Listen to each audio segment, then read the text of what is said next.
찬양대 조학에 맞춰 묵상기도 드립니다.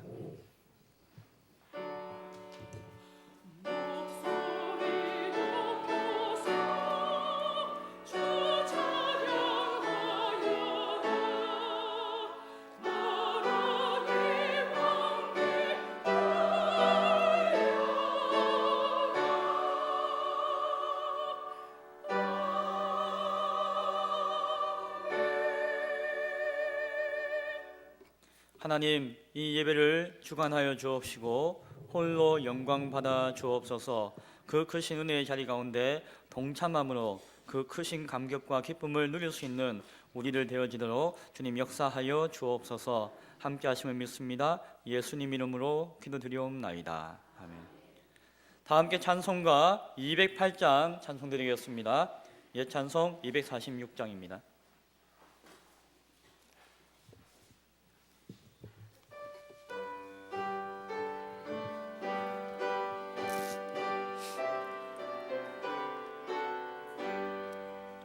내 주의 나라와 주 계신 성전과 피 흘려 사신 교회를 늘 사랑합니다.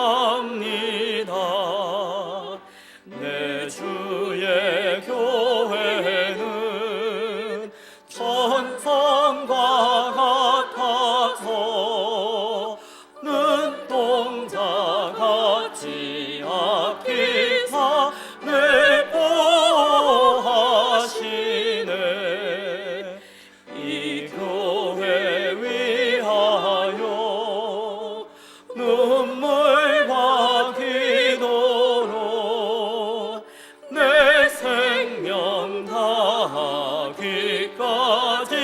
늘 봉사합니다. 성도의 교제와 교회의 위를 구주와 맺은 언약을 늘 기뻐합니다. 하늘의 영광과 베푸신 축복이 진리와 함께 영원히 시온에 넘치네. 아멘. 이 시간 예배를 위해서 이용란 권사님 기도해 주시겠습니다.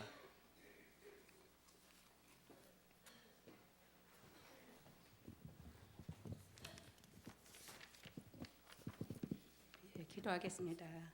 은혜와 사랑이 풍성하신 하나님 아버지, 저희들을 사랑하시고 매 순간마다 간섭하시며 예배 드릴 수 있도록 믿음과 건강과 시간을 주심을 감사합니다.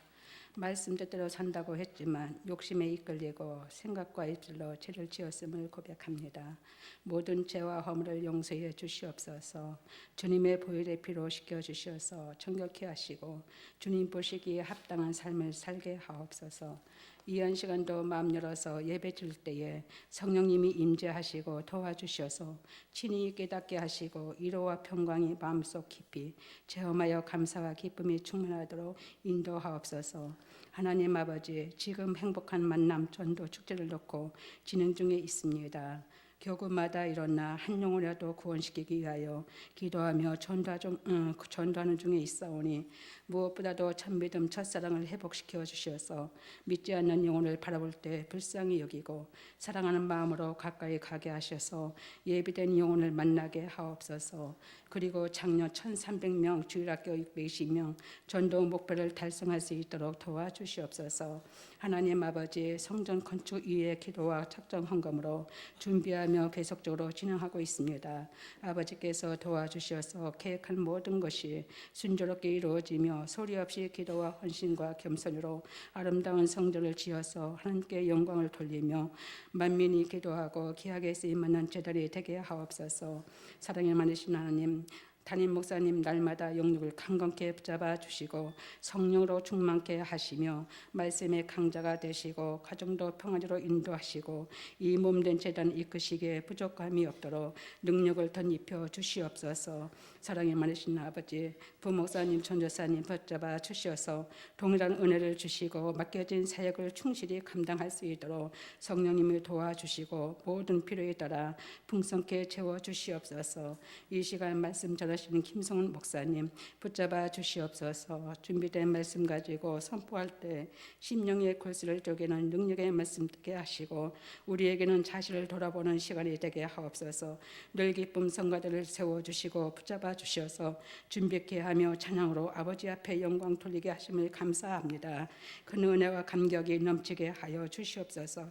이 모든 말씀 부활의 소망을 주신 예수님의 이름으로 감사하며 기도드려 사옵나이다. 아멘.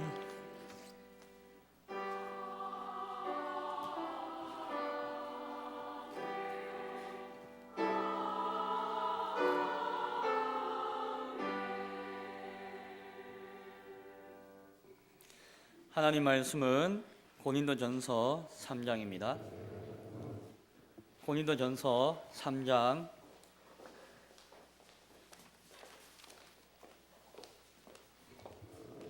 16절과 17절에 있는 말씀, 오늘 3장 전체를 쭉 살펴보기 원하지만 그 가운데 16절과 17절에 있는 말씀을 주 본문으로 삼고 나누기 원합니다. 함께 16절과 17절의 말씀을 읽도록 하겠습니다. 너희는 너희가 하나님의 성전인 것과 하나님의 성령이 너희 안에 계시는 것을 알지 못하느냐? 누구든지 하나님의 성전을 더럽히면 하나님이 그 사람을 멸하시리라. 하나님의 성전은 거룩하니 너희도 그러하니라. 아멘.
교회 소식 알려드립니다.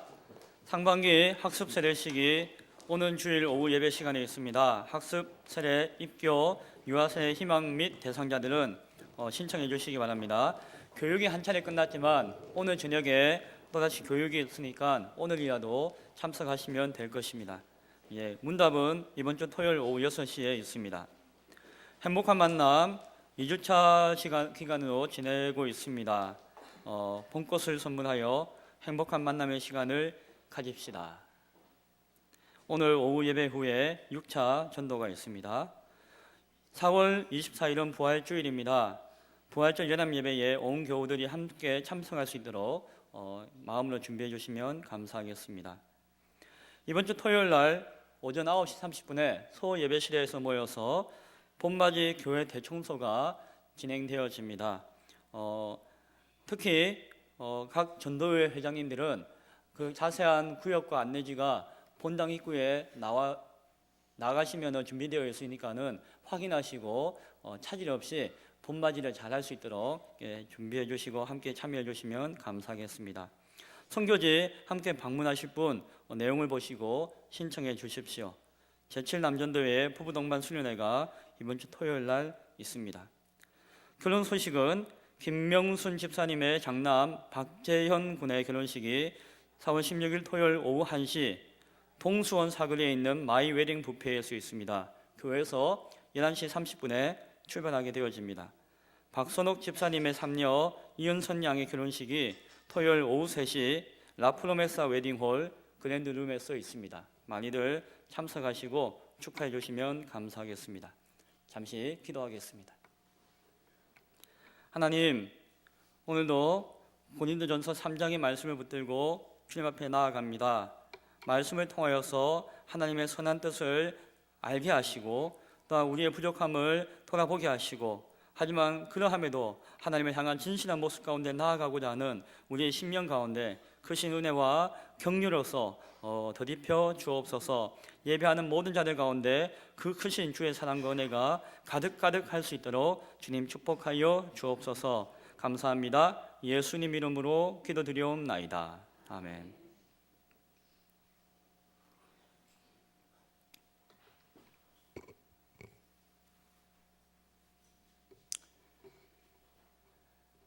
제가 어제 부산에 잠깐 갔다 왔는데요. 어제가 아니네요. 그제 갔다 왔는데 차를 인천에 두고 갔다가 올라올 때는 일행과 같이 올라오지 않고 부산에 있는 집에 부모님을 잠깐 뵙고 따로 올라왔습니다. 안양역을 지나갈 때 7시 반이었는데 인천에 차 있는 데 가니까 9시더라고요.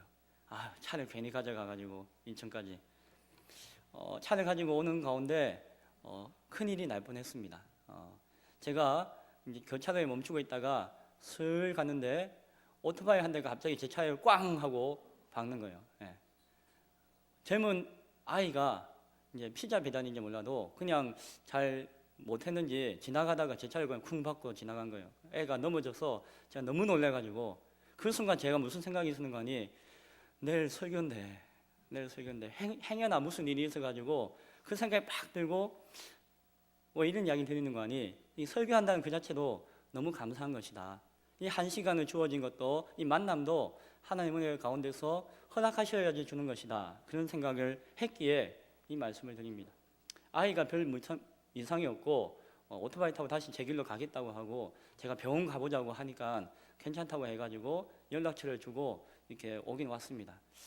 전화가 오기를 미안하다면서 제 차도 약간 상했거든요. 그런데 제 차 상한 거는 전혀 신경이 안 쓰이고 그 친구가 안 다친 것이 얼마나 감사한지 너무 감사해요. 제 차가 뭐 부셔져도 그건 무슨 상관이 있겠습니까? 맞죠? 만약에 보험하면 다 되는 건데 아이가 상하면 그거는 뭐 어떻게 보상하는 그 보상 차원이 아니잖아요. 아이가 넘어졌다가 일어나가지고 털털 털고 가니까 행여나 아무 일이 없기를 기도해야 되겠지만은 얼마나 감사한지 모르고, 또한 이렇게 오늘 설교 자리를 지킬 수 있는 것도 참으로 감사하게 생각합니다. 그러니까 저도 감사한 마음으로 섰으니까 그 감사함으로 함께 말씀을 나눌 수 있기를 바랍니다. 오늘 본문을 보니까 사도 바울이 고린도 교회를 향해서 한마디로 평가하기를 영적으로 어린아이다 라고 이야기하는 것을 보게 되어집니다. 3장에서. 그리고 영적으로 어린아이의 모습을 가지고 있는 대표적인 하나의 표현으로서, 증거로서 시기와 분쟁을 거론하고 있습니다. 시기와 분쟁이다 라고 하는 말의 숨은 뜻에는 그 안에는 교만함이 있고 이기심이 있다라고 미루어 짐작할 수가 있습니다. 교만함과 이기심이라고 하는 것은 결국 인간의 자기 유익과 자기 의를 추구하고자 하는 그러한 마음이 교만과 이기심 가운데 있고, 그것이 겉으로 드러나는 것이 시기와 분쟁의 모습 가운데 교회에 있음을 우리는 생각하게 되어집니다. 혹자는 나는 바울파입니다. 나는 바울에게 속한 자입니다. 나는 아볼로에게 속한 자입니다. 이렇게 이야기하고 있지만은, 그리고 이제 쉽게 이야기하면은 나는 원로 목사님 못 잊어요. 우리 목사님 그런 분도 계실 것이고, 나는 정말 새로 오신 우리 담임 목사님이 정말 마음에 와닿고 좋습니다. 둘 다 귀하고 아름답지만은 자기의 생각을 하는 것도 있을 수 있지만은 그것을 절대시하고 강요하고 그렇게 생각을 나누지 못하는 걸 정죄하고 판단하고 하는 그러한 모습이 시기와 분쟁 가운데 나타났음을 보게 되어집니다. 아볼로파니, 바울파니, 케바파니. 우리가 아무리 선한 마음을 가지고 선한 뜻으로 이야기한다 할지라도 어떠한 것에 편중되거나 어떠한 것을 강요하여서 다른 사람을 정죄하는 그 마음 가운데는 무엇이 있을 수 있다고요? 거기에는 시기와 분쟁, 교만과 이기심, 자기 유익과 자기 의를 나타내고자 하는 자기 중심적인 마음이 그 안에는 녹아져 있음을 우리는 기억해야 한다는 것이죠. 따라서 사도 바울은 5절 이하에서 보면은 바울이냐 아볼로 다 중요하고, 자신이 바울이니까 다 중요하고 가치 있지만은 그 사람 자체가 그 어떠한 무엇이 되는 것은 아니다라고 가르치고 있습니다. 주님께서는 그 사람 한 사람 한 사람을 통해서 주의 몸된 교회를 세우기 위한 하나의 믿음의 축복의 통로로 사용하셨을 뿐이고, 그들은 주님의 일꾼일 뿐이다 라고 말씀합니다. 주님의 일꾼을 우리는 바라보는데 중요한 것은 주님이 중요한 것이죠. 주님의 일꾼이라는 거예요. 사람은 늘 사람만 바라보죠. 일꾼을 바라봐가지고 우리가 어떤 일꾼이냐, 나는 어떤 일꾼이 될 것이냐 라를 생각하는데, 중요한 것은 어떤 일꾼이 되는 것이 아니라 누구의 일꾼이 되느냐, 누구의 뜻에 맞춰진 일꾼이 되느냐가 중요하다는 것이죠. 따라서 바울을 바라보든지 아볼로를 바라보든지 주님의 일꾼으로서 바라보아야 한다. 그러할 때 주님의 일꾼을 바라본다는 것은 자기의 소욕과 자기의 유익과 생각을 내어놓고 바라보아야 한다는 것. 그러할 때 교회 가운데 문제가 없다라는 말씀을 주고 있습니다. 그런 의미에서 바울은 심었고 아볼로는 물을 주었다라고 한다면은 그들의 사역의 모습을 통하여서 하나님께서 자라나게 하셨다라고 하는 그 은혜의 근원이 무엇인가에 대해서 사도 바울은 밝혀주고 있습니다. 하나님의 사역이 우선되어지고 그 가운데 협력자와 중보자와 돕는 일꾼으로서 우리의 모습들이 있다라고 바울은 이야기합니다. 오직 자라게 하시는 이는 하나님뿐이다라고 하는 그 사실, 우리가 어떠한 모습을 가지고 어떠한 일을 한다 할지라도 그것을 성취하시는 분은 오직 하나님이시다라고 하는 사실을 잊지 않고 기억되고 고백되는 믿음이 우리 가운데 있기를 소원합니다. 8절에서 보니 자기의 일한 대로 자기의 상을 받으리라 라고 사도 바울은 표현하고 있습니다. 오해하기 쉬운 것은 우리가 일한 만큼 일한 것에 대한 대가를 받는다라는 의미로 이 말을 쓴 것이 아닙니다. 일을 했기 때문에 그것에 대한 정당한 대가를 요구하거나 기대한다는 의미에서의 어떤 상을 이야기하는 것이 아니라고 하는 것입니다. 각자가 하나님 앞에 온전히 수임받으면은 수임받은 그 자체로서 그것으로서 기쁨이 가득하게 되어지고 감사함이 넘치게 되어지는데, 그 자체로서 주어지는 감사와 기쁨이 그 일한 각 사람에게 각각의 상으로서 주어질 것이다 라고 하는 의미와 말씀입니다.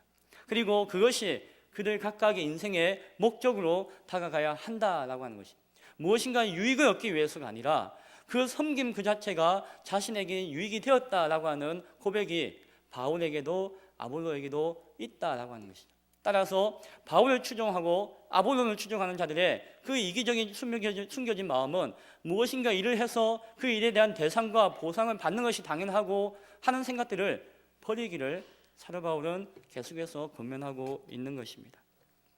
그것이 아니라 만약에 어떻게 하면은 더 크고 귀한 상을 받을 것인가, 어떻게 하면은 저 사람보다도 내가 더 크고 많은 상을 받을 것인가, 이 상이 더 가치 있는 것인가, 저 상이 더 가치 있는 것인가, 어느 상이 더 소중한 것인가 라고 생각하며 판단하며 신앙하고 있다라고 한다면은 그것은 다시 제자리로, 다시 처음으로 가서 신앙을 점검해 보아야 할지도 모릅니다.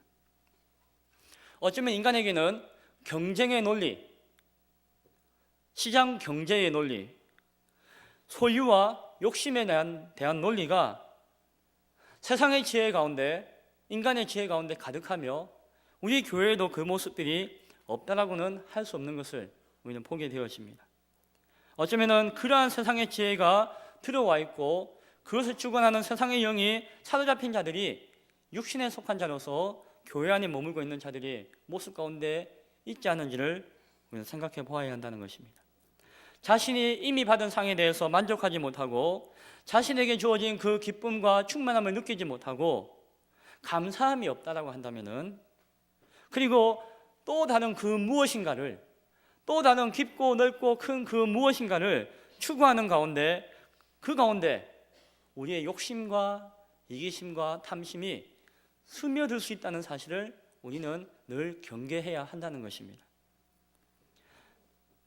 성경은 바울이나 아볼로나 자신의 상에 대해서 감사하였다라고 말씀하고 있습니다.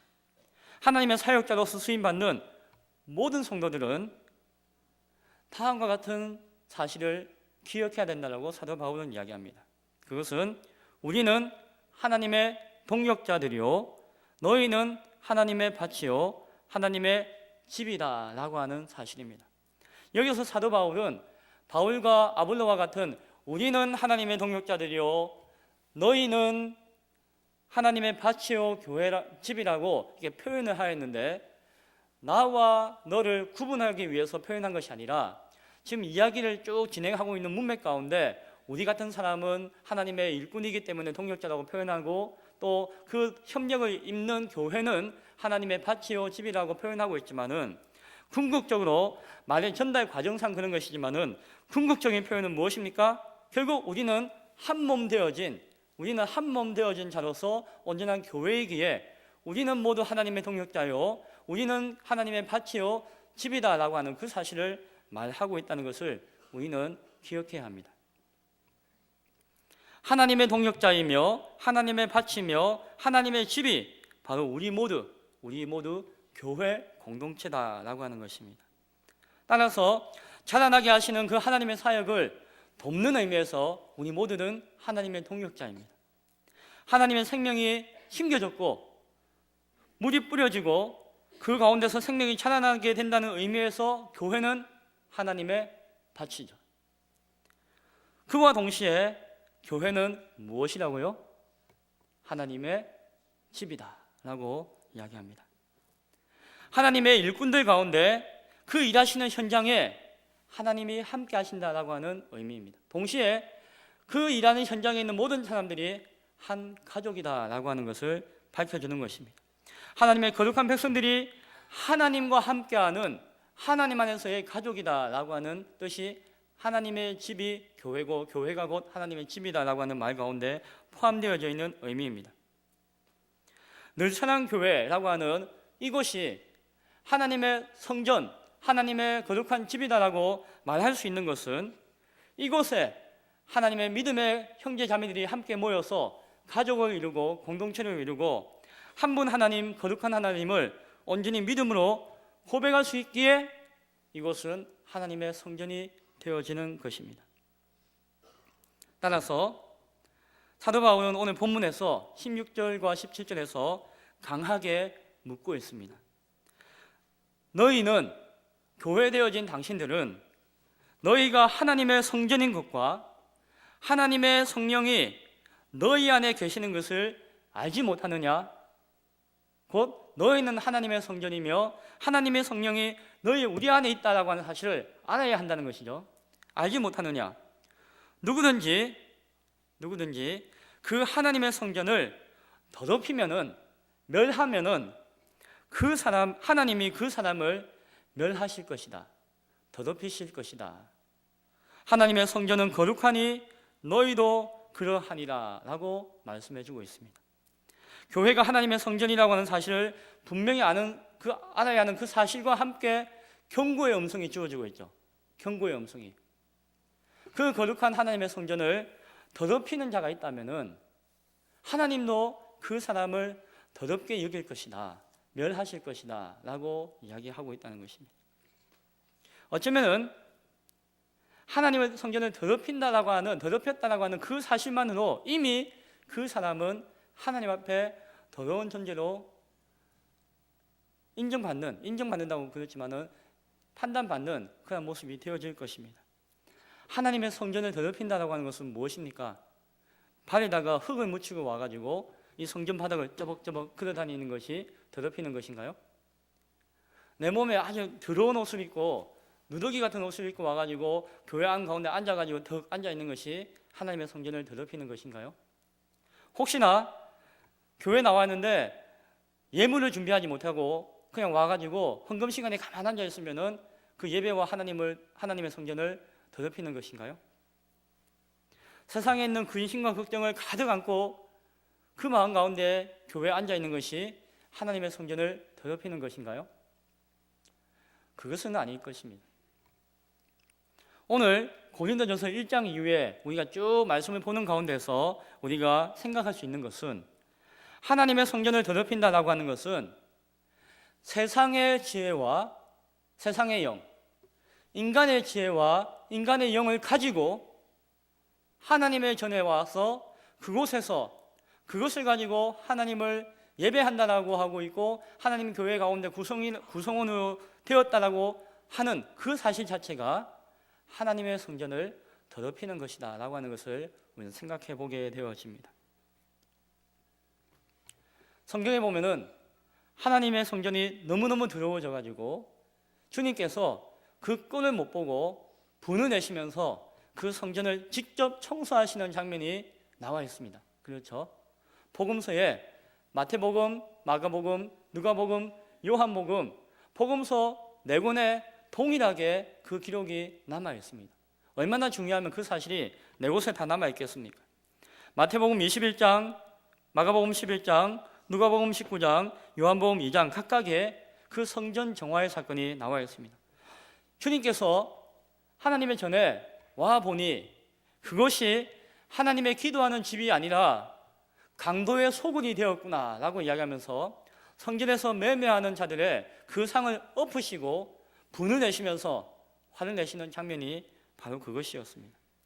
혹자는 예수님도 화내셨는데 라고 하면서 그것을 자기 혈기에 정당성으로 삼는 그러한 은혜를 받는 사람이 있는데 그게 아닙니다. 그게 아닙니다.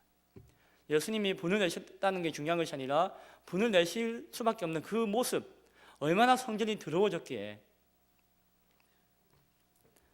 성전에서 매매하는 자들, 양이나 소나 비둘기를 파는 자들, 돈을 바꾸는 자들, 그들은 또 한편으로 보면은 하나님의 성전에서 드려지는 제사와 예배를 온전케 하기 위해서 존재하는 자들이었는지도 모릅니다. 준비되어진 예물이 너무 힘들기 때문에 미리 선한 것을 준비하고 예비하여서 거기서 준비하고 드릴 수 있도록 예비되어진 예물을 돈을 깨끗한 것으로 바꿔서 준비하여서 드릴 수 있도록 다 필요에 따라서 만들어 놓은 것일 수도 있습니다. 겉으로는 정당한 이유가 있고 합법성을 가지는 그러한 자들의 모습이었을 것입니다.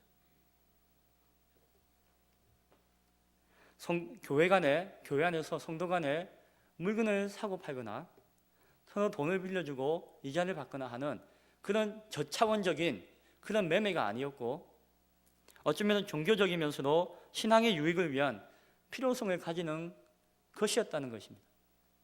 그러나 예수님께서는 그 가운데 크게 분노하셨습니다. 그들이 행하고 있는 그 장사하는 행위의 모습, 돈이 오고 가고 물질이 오고 가는 그 모습만을 보시고 그런 것이 아니라 그것을 행하고 있는 자들의 중심 가운데 그 중심이 세상의 지혜와 세상의 영의 가르침을 쫓아서 행하는 것이었기 때문에 주님은 분노하셨다라고 하는 것입니다. 하나님의 성전을, 하나님의 교회를 세상의 지혜가, 세상의 영이 들어와서 꽉 채우고 있는 그 사실로 말미암아 주님은 분노하실 수밖에 없었다라고 하는 것입니다. 외면적인 목적과 방법은 종교적이었지만은 그 중심에는 하나님이었고 세상과 사람의 자기 유익과 자기 의를 쫓아 행하는 그런 모습으로 가득 차 있었다라고 하는 것입니다. 네 곳의 성경 가운데 요한복음 2장에서는 좀 더 의미심장한 내용을 우리에게 들려주고 있습니다. 요한복음 2장을 한번 찾아볼까요? 요한복음 2장 13절 이하의 내용입니다.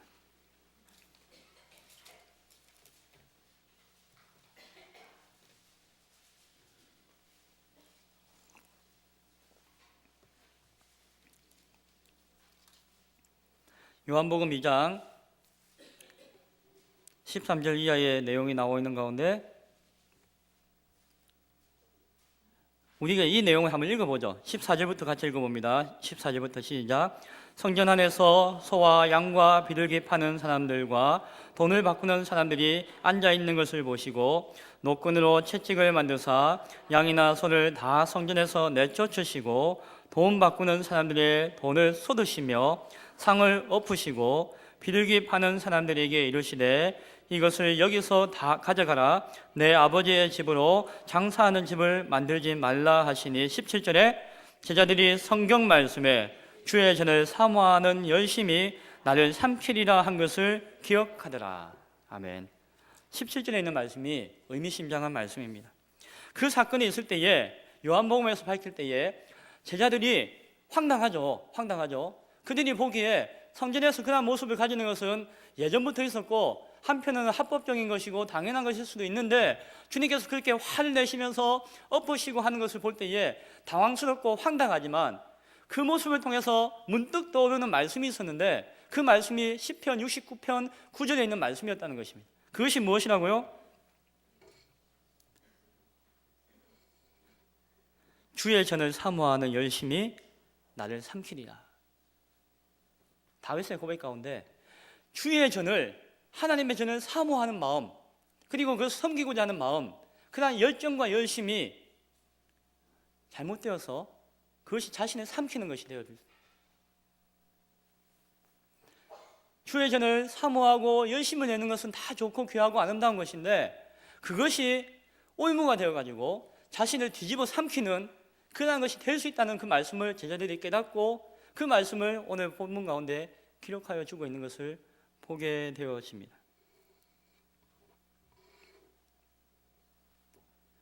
본질을 떠난 인간의 이기적인 마음과 생각이 세상의 지혜로서 하나님의 거룩한 집, 성전을 위해서, 교회를 위해서 그것으로서 최선을 다해서 섬기고자 하고 그것으로서 열심을 다해서 행하고자 한다 할지라도 오히려 그것이 하나님의 뜻에 어긋남으로 말미암아 그렇게 열심히 하고 최선을 다했던 자신을 삼키는 이유가 되어질 수 있다라고 하는 것을 다윗의 깨달음을 통해서 제자들이 그 말씀을 전해주고 있는 것을 보게 되어집니다. 우리가 하나님의 지혜와 세상의 지혜, 하나님의 영과 세상의 영을 분별하지 못한다면은 우리의 하나님을 향한 순수하다고 여기는 그 사모하는 마음과 열심이 오히려 우리를 삼키는 함정이 될 수도 있다는 사실을 우리는 생각해 보게 되었습니다. 오늘날 세상을 보면은 정말 가관입니다. 세상을 보면 정말 가관입니다. 많은 건 이야기하지 않고 한 두 가지만 이야기하면은 인간의 외모가 상품이 되는 시대입니다. 그렇죠? 이 시대는 인간의 내면보다도 인간의 겉모양이, 인간의 다리 길이, 인간의 얼굴 크기, 인간의 눈, 코, 입이 붙어있는 위치, 그 인간의 외모가 상품이 되는 시대. 그것이 거기에 가치가 매겨지는 시대. 그 기준에 떨어지면 가치가 없는 것처럼 여겨지는 시대가 이 시대입니다. 인간의 몸에서 나오는 장기가 암암리에 매매되어지고 그것이 상품이 되어지기도 하는 시대입니다. 아마도 나중에는 우월한 유전자를 가지고 있는 그 유전자들도 아마 매매되어지는 상품이 되어질 것입니다. 지금 정자와 난자를 매매하는 것과 마찬가지로 상품의 가치가 높은 인간은 환영을 받고 가치가 떨어지는 인간은 소외받는 세상이 점점 우리가 살고 있는 이 세상의 모습이 되어져 가는 것 같습니다. 그것은 연예인이나 프로 선수가 아니라 할지라도 암암리에 우리는 나와 이웃을 바라보고 있는 시각이 그러한 가치 가운데 바라보고 있는 시각일 수도 있음을 우리는 생각하게 되어집니다. 요즘은 학교 교육도 경제 논리에 따라서 이루어지는 것을 보게 되어집니다. 배우는 사람이 인정하는 호감을 가지는 인기 있는 교수나 교사는 그 가치가 높게 평가되어지고 인정받지 못하면 도태되거나 평가절하되어집니다.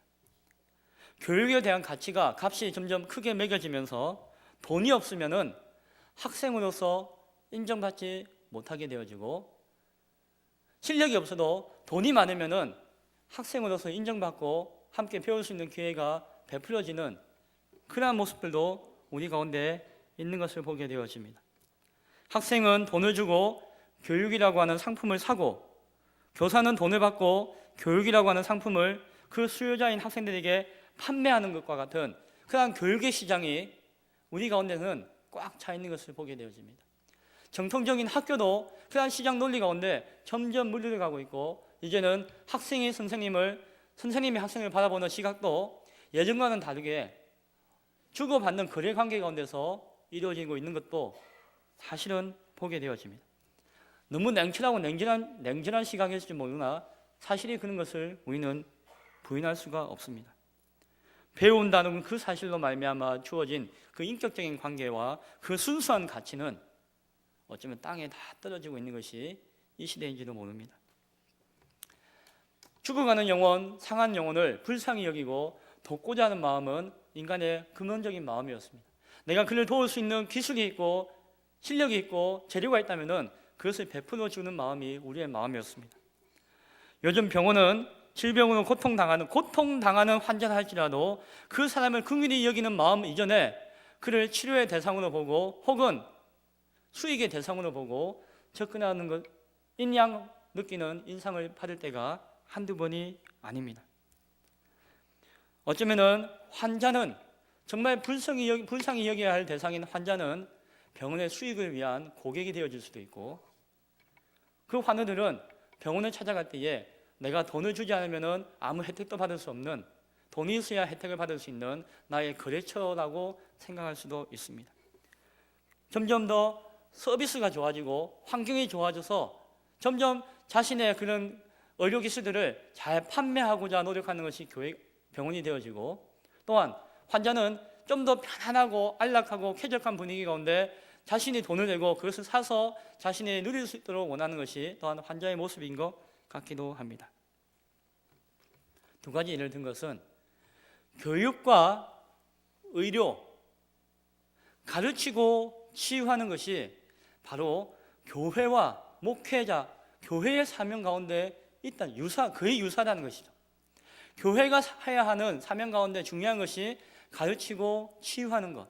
물론 육체는 아니지만은 가르치고 치유하는 것이라고 할 때에 그 귀하게 여겨졌던 가르치는 사역과 치료하는 사역이 점점 세상의 지혜와 논리 가운데 빠져들어 변질되어지는 현상을 바라볼 때에 그것이 교회 가운데로 틈타지 말라는 법은 없다라고 하는 것이.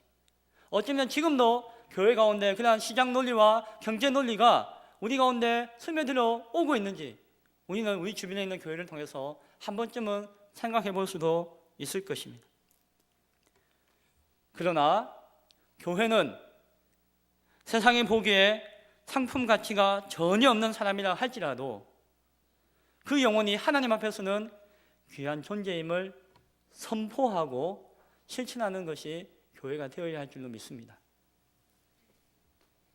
하지만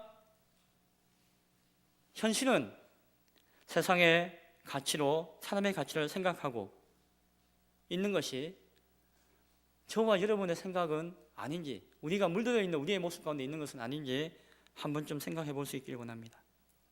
어쩌면은 세상이 추구하고 있는 그 가치로서 인간에게 인정받는 것이 하나님이 그 모습 그대로 우리를 인정하시는 것이냐 착각하며 살 수도 있는 것이 또한 교회에 속한 우리의 모습 가운데 있음을 또한 바라볼 수 있기를 원합니다.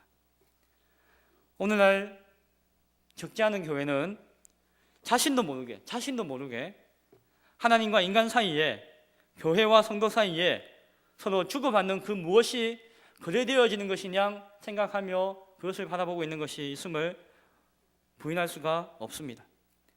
서로가 원하는 것을 채우고자 하지 함께 무엇을 섬기며 무엇을 향해 나아가야 할지에 대해서는 망각하고 있다는 것입니다. 교회를 향해서 내 필요를 채우고 나의 마음을 위로받고 그것이 아니라 함께 무엇을 향해 나아가야 되는가에 대해서 생각하는 것이 교회의 성도의 모습이 되어야 한다는 것이죠. 비유컨대 교회는 세상의 심장이 되어야 한다고 생각합니다. 우리 심장은 무엇입니까? 몸 안에 있는 노폐물과 그리고 이산화탄소들, 그것을 쫙 구석구석 가서 다 모아가지고 심장으로 오죠. 정맥을 타고 심장에 와가지고 심장을 통해서 어떻게 됩니까? 그것이 다 새롭게 글러지죠. 새로워지죠. 심장을 통해서 새롭게 글러진 피들이 다 모여가지고 다시 동맥을 통해서 쫙쫙 퍼져나갑니다. 어떻게 해요?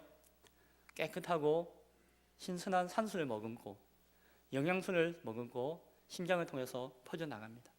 물론 그 산소와 영양소는 허파와 같은 기관이나 또 다른 영양소를 섭취하는 기관을 통해서 이루어지듯이 하나님으로부터 받은 그 은혜와 그 사랑과 그 영양분을 세상에 뿜어주는 그 역할이, 심장과 같은 역할이 이 땅 가운데 교회가 해야 되는 역할이고 사명이다라고 비유할 수 있을 것입니다. 세상의 소욕과 가치관을 가지고 있는 그 많은 사람들이 교회 안에 와서 하나님의 그 크신 사랑과 은혜와 구원의 확증을 받고 걸러져서 세상 가운데 선하고 아름다운 모습으로 파송되고 뿜어져 나가는 모습이 교회를 통해서 이루어져야 하는 것이 아닌가 생각되어집니다. 오히려 세상에 그 더러운 피가 들어와서 머물다가 다시 그대로 나간다든지 아니면은 잘못되어진 것이 첨가되어서 또다시 더 문제가 있는 것으로 더 종교적인 색칠을 더해가지고 나간다든지 해서는 결코 안 될 것입니다. 그래서 심장이 아니라 잘못되어진 것이라. 작은 예지만은 모처에 있는 교회가 교회 카페를 이렇게 교회를 새로 짓고 카페를 만들었는데 오픈을 못 한다고 합니다. 지금은 했는지 몰라도 오픈을 못 하게 되었다고 합니다. 그런데 그 이유가 그 길 건너편에 있는 또 다른 교회에 있는 카페에서 그것을 못 하게끔 찌르고 방해를 했기 때문에 안 되었다라고 이야기합니다. 자세한 내막은 잘 모르겠습니다. 그러나 만약에 교회가 교회를 경쟁의 상대로 삼는다라고 하면 그것은 정말 큰일이죠. 얼뜻 들리는 이야기로 교회가 교회를 대상으로 하는 것은 아니고 그 교회가 임대하여 준 그 카페 운영하는 업체에서 또 다른 운영업체에 대한 그러한 어떤 견제다라고 이해를 하고 있습니다. 그러나 교회 안에 있는 성도가 쉼을 얻고 서로 교제를 나누는 공간으로서의 카페가 영업의 장으로서 이렇게 바뀌었다는 사실, 수익을 창출하는 하나의 기관으로서 도구로서 바뀌었다는 그 사실로 말미암아 씁쓸함을 지울 수가 없고, 또는 그것으로 말미암아 세상 사람들이 보기에는 내막은 모를지언정 교회가 다투고 그 교회의 심터끼리 다툼으로 말미암아 세상 사람들 보기에는 참으로 옳지 못한 모습으로, 참으로 안타까운 모습으로 보여줄 수 있다는 그 사실로 참으로 참담함을 느끼지 않을 수가 없습니다. 빙산의 일각이겠죠. 어쩌면 이것은 우리는 역사 가운데서 교회가 선교라고 하는 고귀한 사명을 이름을 걸고 그 교회나 교파를 교세를 확장시키는 수단으로 삼았다는 것을 역사를 통해서 우리는 많이 보게 되어집니다.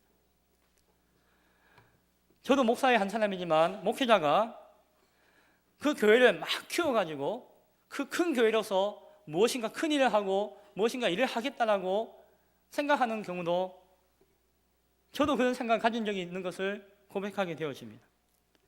하지만 그것이 어쩌면 하나님 보시기에는 하나님의 거룩한 성전을 모욕하는 정화의 대상이 되어질 수도 있다는 사실을 우리는 생각해야 될 것입니다.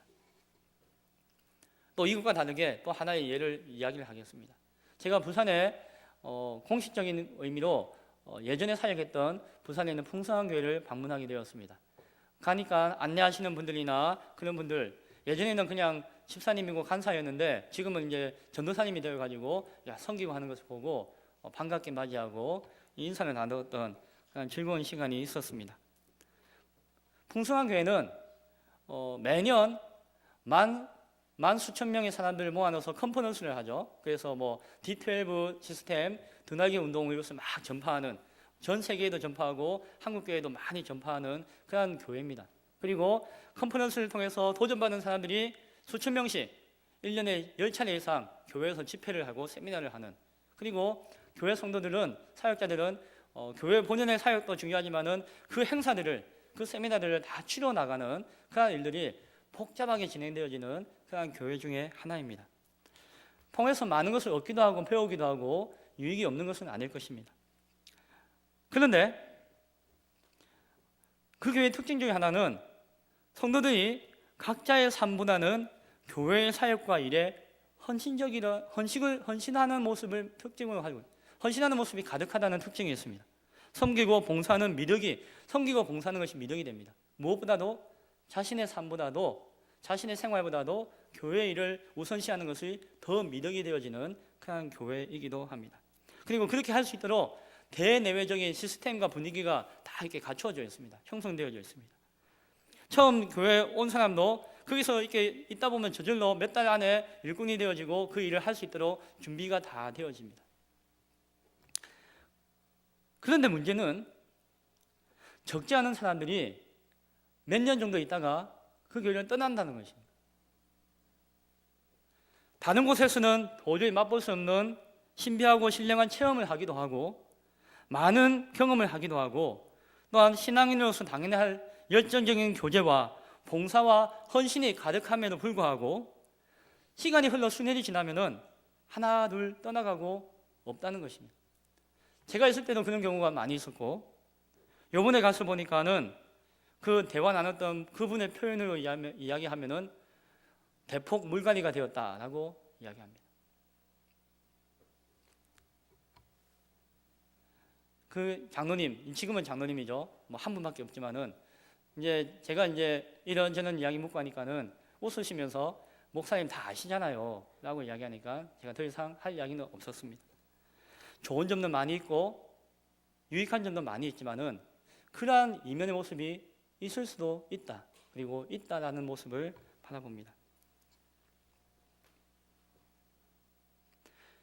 교회가 세상의 지혜와 세상의 가치로 경영을 하고 창사를 하게 되어진다면은 문제는 어디에 있는 거 아니? 그렇게 해서 교회가 커지고 부풀려지고 많은 것을 얻는 것 그것이 문제가 아니라 거기에 속하 있는 사람이 수단화되어진다는 것입니다. 사람이 하나의 도구처럼 사용되어진다는 것입니다. 겉으로는 헌신이고 겉으로는 열정이고 겉으로는 자기 성장이라고 이야기하지만은 혹 이면에는 이용할 수 있는 그러한 여지가 우리 제약된 인간에게는 있을 수가 있다라고 하는 것입니다. 만약에 교회가 정말 세상의 가치를 가지고 교회를 운영하고 교회를 경영해 나간다고 할 때에 세상의 기업들이 그 직원의 인격보다는 그 직원을 내 이익을 얻기 위한 하나의 수단으로 삼는 것과 같은 방법으로서 성도를 그렇게 삼을 수도 있다라고 하는 것입니다. 거기에 문제가 있는 것입니다. 만약에 우리가 교회를 바라볼 때에 성전의 주인이신 하나님을 바라본다라고 하면서 그 하나님의 그 교회를 구성하고 있는 그 지체되어진 그 성도 한 사람 한 사람을 바라보지 못한다라고 한다면은 그것은 문제가 있는 것입니다. 한 사람 한 사람이 거룩한 성도로 세워지는 그 건강한 성도로 세워지는 그 가운데 그 교회의 건강함과 온전한 성장이 있는 것이다 라고 하는 것입니다. 따라서 하나님 안에서 한 사람을 귀하게 여길 수가 있어야 합니다. 사람을 결코 수단화시켜서는 안 된다라고 하는 것입니다. 하나님의 주권이 강조되어지는 그곳에는 그 주권이 강조되어지는 그것을 구성하고 있는 교회의 인권이 그 사람의 인권이 강조되어집니다. 강조되어져야 합니다. 만약에 그 한 사람 한 사람의 존귀함과 인권이 없인 여겨지는 그 가운데서 하나님을 향한 주권과 하나님의 존귀함을 높이는 그런 교회가 있다면은 그것은 가짜입니다. 만약에 성도 한 사람 한 사람에 대한 존귀함과 가치에 대해서 인정하지 못하고 하나님을 향해서 우리가 모든 것을 다 향해 나아가야 합니다라고 하면서 한 심령, 한 영혼, 한 삶은 다 피폐되어져 가고 파괴되어져 가고 문제를 일으킨다고 한다면은 그것은 가짜라는 것이죠. 우리가 흔히 이야기하는 사이비, 이단, 교회의 모습들이 그러한 모습들을 가지고 있는 것을 우리는 보게 되어집니다. 대표적인 하나의 예가 되겠죠. 한 영혼을 천하보다 귀하게 여기시는 그 마음이 하나님의 마음입니다. 한 영혼의 가치를 세상의 잣대와 가치로 재단하고 판단하는 것이 아니라 세상의 가치로서 다 벗겨내고 하나님의 가치로서 덧입혀 주시는 것이 하나님의 은혜요, 그러한 일들이 나타나는 것이 교회의 사명인 줄로 믿습니다. 이제 말씀을 맺고자 합니다. 누구든지 하나님의 성전을 더럽히면 하나님께서도 그 사람도 더럽게 여기실 것입니다. 어쩌면은 하나님의 성전을 더럽히는 그 자체로 이미 그 사람은 더러운 존재로 드러난 것이 될 것입니다. 18절의 말씀에 아무도 자신을 속이지 말라라고 말씀하십니다. 알면서도 모른 채 해서는 안 됩니다. 누구든지 이 세상에 있는 지혜에 있는 줄 생각하거든 그 지혜가 무엇인지를 고민해야 합니다. 그리고 그 세상의 지혜에서 어리석어지는 것이 하나님 나라의 지혜라고 하는 사실을 깨달아야 합니다. 하나님은 스스로 지혜에 있다 여기는 그 세상의 지혜로 가득한 사람을 오히려 자기 꾀에 빠지는 사람이 될 것이다 라고 이야기합니다. 그렇게 내버려 둘 것이다 라고 말씀합니다. 주님은 세상의 가치를 추구하는 그 모든 지혜자들을 다 헛된 것으로 아시겠다라고 성경은 이야기합니다. 따라서 우리는 21절 이하에 사람을 자랑할 수가 없습니다. 어떤 한 사람을 절대시할 수가 없습니다. 그 사람의 지혜를 자랑할 수가 없다라고 하는 것입니다. 약한 예지만은 여러분은 사랑의 교회 하면은 누가 떠오릅니까? 오늘이 교회 하면 누가 떠오릅니까? 늘사랑 교회 하면 누가 떠오르십니까? 물론 대표되는 역할을 감당하고 있는 담임 목사님이 떠오를 수 있겠죠. 그러나 그것만 떠오르고 정말 예수 그리스도가 떠오르지 못한다고 한다면은 거기에는 문제의 소지를 안고 있는 것입니다. 우리 늘사랑 교회 하면은 담임 목사님을 통해서 증거되어지는 그리고 고백되어지는 그 예수 그리스도만이 우리 가운데 선명하게 떠오를 수 있기를 소원합니다. 그러한 교회의 모습이 되어져야 할 것입니다. 우리 모두는 예수 그리스도 안에서 하나님의 것으로 새로워져야 할 것입니다. 심장이 그러하다고 했습니다. 심장이 예수 그리스도께서 심장과 같이 교회 안에 임하심으로 말미암아 교회가 그 사명을 감당해야 됩니다. 예수님께서 십자가에 달려 죽으셨습니다. 3일 만에 부활하셨습니다. 예수님께서는 십자가에 달리셔서 그 옛사람의 피를 다 쏟아 흘리셨습니다. 그 피는 바로 우리의 피가 되어야 합니다. 예수 그리스도의 그 십자가에서 흘리신 그 피와 같이 우리의 죄악된 성품에 우리의 옛사람의 모습에 그 피는 다 쏟아져 버려져야 할 것입니다. 하지만 예수님께서는 사흘이라고 하는 그 시간과 과정을 통하여서 세상의 지혜와 가치가 도저히 틈탈 수 없고 엿볼 수 없는 그 절대적인 거룩한 그 죽음의 시간을 통해서 그 영혼의 거룩한 심장의 역할을 감당하셨습니다. 그것이 심장과 같이 그 죽음의 시간을 통해서 걸러짐으로 말미암아 옛 모든 것들이 다 걸러짐으로 말미암아 사흘 만에 부활하실 때는 이전과는 다른 전혀 새로운 모습 가운데 부활하셨습니다. 예수 그리스도의 그 십자가가 나의 십자가이고 그 부활이 나의 부활로 고백하는 우리라고 한다면은, 교회라고 한다면은 우리도 그 십자가 안에서 우리의 모든 것을 다 비우고 죽어지는, 세상의 지혜와 가치를 다 비우고 죽어지는 그러한 시간이 있어야 할 것이며, 그것이 교회인 하나님의 성전의 모습이 되어져야 할 것입니다. 그리고 새로운 생명으로 거듭나 부활하는 역사가 우리를 통해서, 교회를 통해서 증거되어져야 할 것입니다. 우리가 거쳐가야 하는 그 교회의 사명이 바로 그러할 것입니다. 주님은 사흘이셨지만은 우리의 경우에는 사흘일 수도 있고 3년일 수도 있고 30년일 수도 있고 100년일 수도 있고 평생일 수도 있을 것입니다. 하지만 우리는 그러한 과정을 통해서 새로워져야 합니다. 오늘 우리에게 사도 바울이 평가했던 것과 같이 육신에 속한 어린아이라고 하는 평가가 우리에게 주어질 수도 있을 것입니다. 그러나 다시 한 번 더 예수 그리스도 그 십자가의 심장 가운데 들어갈 수 있기를 소원합니다. 그 거룩한 그 새로운 피의 은혜 가운데 동참할 수 있기를 소원합니다. 그리하여서 그 십자가의 하나님의 거룩한 성전으로서의 그 사명이 우리 늘사랑교회, 우리와 여러분을 통해서 증거되어지고 나타날 수 있기를 간절히 축원드립니다. 기도합니다. 하나님 감사합니다. 하나님의 성전의 모습, 우리가 거룩한 하나님의 집이라고 이야기하는 그 모습이 우리의 모습이 되어져야 할 줄로 믿습니다. 우리 늘사랑교회에 속한 성도들 한 분 한 분을 귀히 여기시고 우리가 서로를 존중하고 귀히 여겨서 주의 크신 사랑과 은혜를 이 땅 가운데 온전히 전할 수 있는 그 사명 감당하기에 부족함이 없도록 주여 도와주옵소서. 주의 그 뜨거운 피의 심장으로서의 역할을 감당할 수 있는 우리가 되어지게 하여 주옵소서. 감사합니다. 예수님 이름으로 기도드리옵나이다. 다 함께 찬송가 210장 찬송드리겠습니다. 찬송가 210장입니다.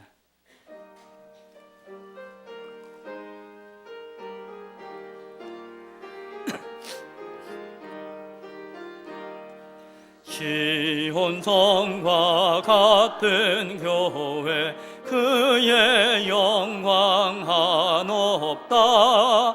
허락하신 말씀대로 주가 친히 세웠다. 반석 위에 세운 교회 흔들 자가 누구랴. 모든 원수의 워타도 아무 근심 없도다. 생명샘이 솟아나와 모든 성도 마시니 언제든지 흘러넘쳐 부족함이 없도다. 이런 물이 흘러가니 목마를 자 누구랴. 주의 은혜 풍족하여 넘치고 넘친다.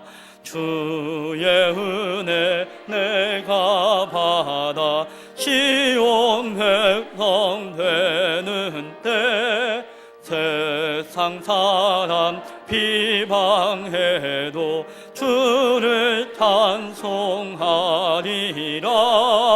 세상 헛된 모든 영광 아침 안개 같으나 주의 자녀 받을 복은 영원 무궁하도다.